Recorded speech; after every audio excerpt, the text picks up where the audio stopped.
नमस्कार प्यारे साथियों, स्वागत है आपका आपके अपने इंस्टीट्यूट स्पीड वे में। आज की इस वीडियो में हम समितियों के बारे में पढ़ेंगे। संविधान की जो समितियां थी उन्हें हम एक अच्छे वे में कवर करेंगे, ट्रिक के साथ देखेंगे जिससे आप लंबे समय तक इन्हें ना भूल पाएँ। चलिए हम लोग शुरू करते हैं संविधान की समितियों के बारे में। सबसे पहली जो समिति है संविधान की प्रारूप एवं मसौदा समिति। प्रारूप का मतलब क्या होता है, जो संविधान हमारा बनाया गया था उसका क्या प्रारूप होगा, किस तरह से संविधान बनेगा, उसे ही संविधान की प्रारूप एवं मसौदा के नाम से जानते हैं। तो इसे तो आपको याद ही होगा कि इसे बी आर अम्बेडकर ने बनाया था। उसकी अध्यक्षता बी आर अम्बेडकर कर रहे थे।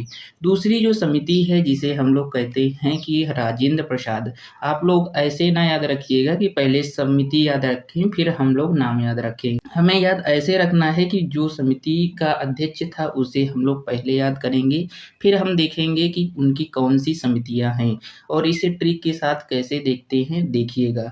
पहले नंबर पे, दूसरे नंबर पे जो हमारे आते हैं राजेंद्र प्रसाद। अब राजेंद्र प्रसाद उस समय हमारे थे राष्ट्रपति। अब राष्ट्रपति जो था वो पूरे देश का संचालन कर रहा था, तो वहाँ से आप लोग रिलेट कर सकते हैं कि जो संचालन समिति थी उसके अध्यक्ष थे राजेंद्र प्रसाद।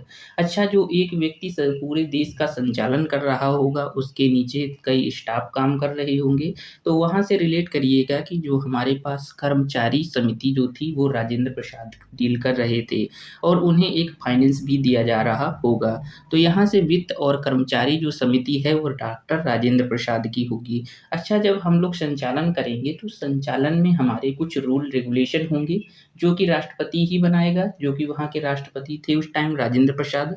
तो वहाँ से आप रिलेट कर लीजिए कि नियम प्रक्रिया जो समिति थी वो भी राजेंद्र प्रसाद के अंतर्गत आ रही थी। इसी के साथ साथ जो वहाँ का राष्ट्रपति था, जनरली आप प्रधानमंत्री झंडा फहराता है, लेकिन याद करने के लिए आप लोग रिलेट करिएगा कि जो हमारे पास राष्ट्रपति बने थे उस टाइम राजेंद्र प्रसाद, उन्होंने ही झंडा फहराया था।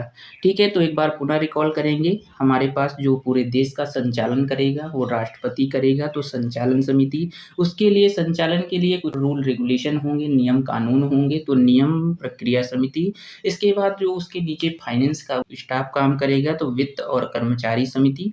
इसी के साथ साथ अगली जो है झंडा समिति, और वो हमारे पास झंडा जो फहराया जाएगा राष्ट्रपति के द्वारा ही फहराया जाएगा। फिर अगली आती है जिसमें है के एम मुंशी। के एम मुंशी, जिन्हें कन्हैया लाल मुंशी के नाम से जाने जाते हैं। के एम मुंशी की बात करते हैं तो जब हमें कोई भी व्यापार करना होता है, बिजनेस करना होता है, तो वहाँ पर हमें मुंशी की ज़रूरत पड़ती है। तो आप लोग यहाँ से रिलेट कर सकते हैं के एम मुंशी। के एम मुंशी किस समिति के? व्यापार समिति के अध्यक्ष थे। अगली समिति देखते हैं। अगली समिति है हाउस समिति, जिसे हम लोग सदन के नाम से जानते हैं। सदन वही लोकसभा राज्यसभा का सदन। इसीलिए हम लोग रिलेट कर सकते हैं, जब हमें घर बनाना होता है, हाउस बनाना होता है, तो हमें पड़ती है ज़रूरत पट्टा की। पट्टा का मतलब होता है ज़मीन। तो ज़मीन से आप वहाँ से रिलेट कर सकते हैं कि पट्टा भी सीतारमैया जो हाउस समिति थी उसकी। अगली हम समिति देखते हैं जो पंडित जवाहरलाल नेहरू जी की अध्यक्षता कर रहे थे। तो आप लोग यहाँ से याद रखिएगा कि जो भी पंडित जवाहरलाल नेहरू अध्यक्षता कर रहे थे उनकी समिति जितनी थी उसमें या तो संघ होगा या तो राज्य होगा। जितनी भी संघ और राज्य से रिलेटेड समितियां हैं वो केवल पीटी नेहरू की हों। तो यहाँ से आप लोग ध्यान रखिएगा कि संघ समिति जो है वो किसकी? पीटी नेहरू की। संघीय संविधान समिति वो भी पीटी नेहरू की। राज्य समिति वो भी पीटी नेहरू की। राज्य योजना समिति वो भी पीटी नेहरू की। अब आगे देखते हैं सरदार पटेल की कितनी समितियां हैं। तो सरदार पटेल की है मौलिक अधिकार समिति, प्रांतीय संविधान समिति, अल्पसंख्यक आदिवासी समिति, सलाहकार समिति। अब इसे याद करने के लिए हम लोग पहले एक कहानी से देखते हैं। कहानी वो हमारे पॉलिटी से रिलेटेड है। हम जानते हैं कि जो हमारे पास शुरुआत में रियासतें थी, 565 रियासतें थीं। 565 रियासतों में 549 रियासतें जो भारत के साथ तुरंत शामिल हुई थीं, लेकिन 3 रियासतें जो हैं हमारे पास हैदराबाद की जो रियासत थी, दूसरी जो जूनागढ़ गुजरात का जो क्षेत्र था, तीसरा जो पाक अधिकृत कश्मीर था जो राजा हरि सिंह के अंतर्गत आ रहा था। बात करते हैं हैदराबाद की। तो हैदराबाद के वहाँ पर जो निजाम थे उस टाइम मीर उस्मान अली खां थे, जिनके ऊपर सरदार पटेल ने ऑपरेशन पोलो के तहत अपनी रियासत में शामिल किया था। तो यहाँ से आप लोग रिलेट कर सकते हैं, जो रियासतें थी, जो प्रांत थे, उनके जो अध्यक्ष थे वो प्रांतीय संविधान समिति के वो थे हमारे पास सरदार पटेल। दूसरा चीज़, जब उनको वहाँ पर शामिल करने गए, ये हम लोग रिलेट कर रहे हैं, शामिल जब करने गए तो वहाँ पे कुछ आदिवासी अल्पसंख्यक लोग थे, उनको उन्होंने अपने में मिला लिया। दूसरी चीज़, अब हम लोग किसी को अपने में मिलाते हैं तो वो हम लोग उसको ये भी तो बताएँगे ना कि हमारा क्या फ़ायदा है। अब हम लोग ये आपको नोट्स दे रहे हैं तो इसका क्या फ़ायदा है आपको, ये तो हम बताएँगे तभी तो आप हमारे साथ जुड़ेंगे। तो यही चीज़ें हैं, जब वहाँ पर उन्होंने बताया कि देखिए आपको वहाँ मौलिक अधिकार दिए जाएँगे, उन मौलिक अधिकारों का हनन नहीं होने दिया जाएगा, जिससे आपके अधिकारों की रक्षा हो सकती है। इससे आप इन्हें रिलेट कर सकते हैं। देखिएगा सरदार पटेल ने सबसे पहले क्या हुआ, प्रांतों को अपने साथ मिलाया, तो प्रांतीय संविधान समिति, वहाँ के जो अल्पसंख्यक लोग थे उनको अपने साथ मिलाया। अल्पसंख्यक कैसे मिलाया, उनको कुछ सलाह दी। सलाह क्या दी कि हम आपको मौलिक अधिकार देंगे और उस मौलिक अधिकार के तहत आप अपनी वृद्धि और विकास कर सकते हैं। अब अगली जो समिति है वो है क्रेडेंशियल समिति। इसे हम कहेंगे कि आप इंग्लिश में ही याद रखिए। क्यों? उसका भी रीज़न है, क्योंकि अलादीन स्वामी अय्यर की जो क्रेडेंशियल समिति थी, जो अलादीन स्वामी अय्यर इसके अध्यक्ष थे, ये एसएससी सीजीएल 2021 में ये पूछा गया था साख समिति। कभी-कभी ये कहता है कि वैध जाँच समिति, कभी-कभी कहता है विश्वसनीयता समिति। इसका मेन जो मकसद होता है विश्वसनीयता से मतलब होता है, और जब इंग्लिश में देता है तो एक सीधा क्रेडेंशियल ही देता है। तो इसमें बच्चे कन्फ्यूज़ हो गए थे, जब साख समिति आया था तो इसमें पता नहीं चल रहा था कि क्या है। तो इससे अच्छा है कि आप क्रेडेंशियल समिति डायरेक्ट आप लोग याद रखिएगा, जिससे ये हिंदी में आपकी ये चीज़ें तो बदल सकता है लेकिन इंग्लिश में हमेशा क्रेडेंशियल ही देगा।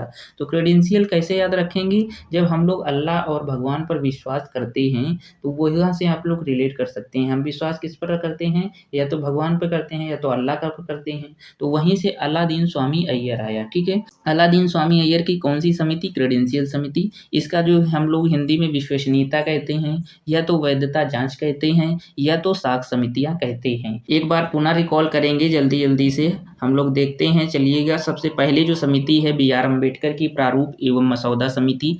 दूसरा है राजेंद्र प्रसाद। राजेंद्र प्रसाद कौन थे? राष्ट्रपति थे, जो पूरे देश का संचालन कर रहे थे, संचालन समिति। उसके लिए रूल रेगुलेशन बना रहे थे, नियम प्रक्रिया समिति। वित्त और कर्मचारी समिति, उनके नीचे जो स्टाफ काम कर रहा था उसका जो वित्त था और उनके जो स्टाफ को संचालित करना उनका काम था। इसके बाद जो झंडा जो फहराया था उन्होंने ही फहराया था। तो यहाँ से आप लोग रिलेट कर सकते हैं। अगली समिति आती है के.एम. मुंशी। जब हम लोग कोई बिज़नेस करते हैं तो उसे हमें मुंशी की आवश्यकता पड़ती है, यहाँ से रिलेट करिए के.एम. मुंशी। इसके बाद आती है हाउस समिति। हाउस समिति के जब हम लोग हाउस बनाते हैं तो हमें पट्टा की आवश्यकता पड़ती है, यहाँ से पट्टा भी सीतारमैया। अगला है पी.टी. नेहरू। पी.टी. नेहरू की जितनी भी समितियाँ हैं उसमें या तो संघ होगा, या तो यूनियन जिसे हम लोग कहते हैं इंग्लिश में, या तो राज्य होगा। स्टेट और यूनियन की जितनी भी समितियाँ हैं वो हमारे पी.टी. नेहरू के पास थी। अगली जो समिति है सरदार पटेल। सरदार पटेल कहाँ गए? जो प्रांतों को अपने साथ में मिलाया, वहाँ के अल्पसंख्यकों को अपने बारे में बताया। इसके बाद उनको जो सलाह दी, सलाह क्या दी कि हम आपको मौलिक अधिकार देंगे, आप हमारे साथ जुड़िए, जिससे आप अपना वृद्धि और विकास करेंगे, आपके हम मौलिक अधिकारों का हनन नहीं होने देंगे। फिर अगली लास्ट कमेटी आती है जिसे अलादीन स्वामी अय्यर क्रेडेंशियल समिति, विश्वसनीयता समिति। हम लोग विश्वास किस पर करते हैं? अल्लाह पर करते हैं, तो अलादीन स्वामी अय्यर विश्वसनीयता वैध जांच समिति, साख समिति। आज के लिए बस इतना ही। मिलते हैं किसी नए सेशन के साथ। अपना प्यार और सपोर्ट बनाए रखिए तथा साथ ही ये बताइए कि ये वीडियो आपके लिए कितना हेल्पफुल रहा।